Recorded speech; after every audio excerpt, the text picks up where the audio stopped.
Hi guys, get ready with me. Dapat ready kaya punta sa atong pagtulog guys, oy. As you can see sa akong nang very oily. Hilamos ra unta ako ron guys, no? Then mag-toothbrush sad niya kay bago ra man ko naabot. No, kay naghimo mi sa among research niya bago ra ko naabot. Niya, mahilamos pa ko hago man kaya akong mata ron.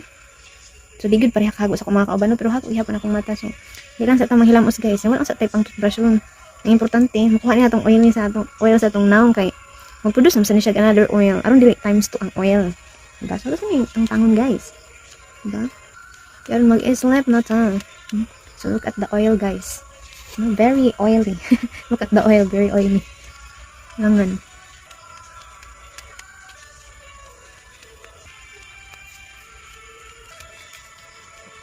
So, I think it's enough na, guys, ang 2 sheets.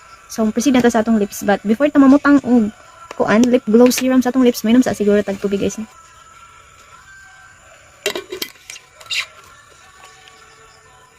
Sa ato yung gamiton guys, Fresh and New Lip Glow Serum.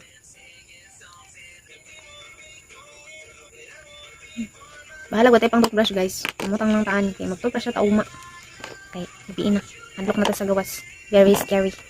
So, manudlay sa data guys no, kaya atong buhok perting gahi agad ani guys. Kung kaya na siya gahi kaganiha gid pagka adlawan kay perting gahi ani nakubuhok gisapot kog panudlay. Kaya as in hibong kong ang gahi siya.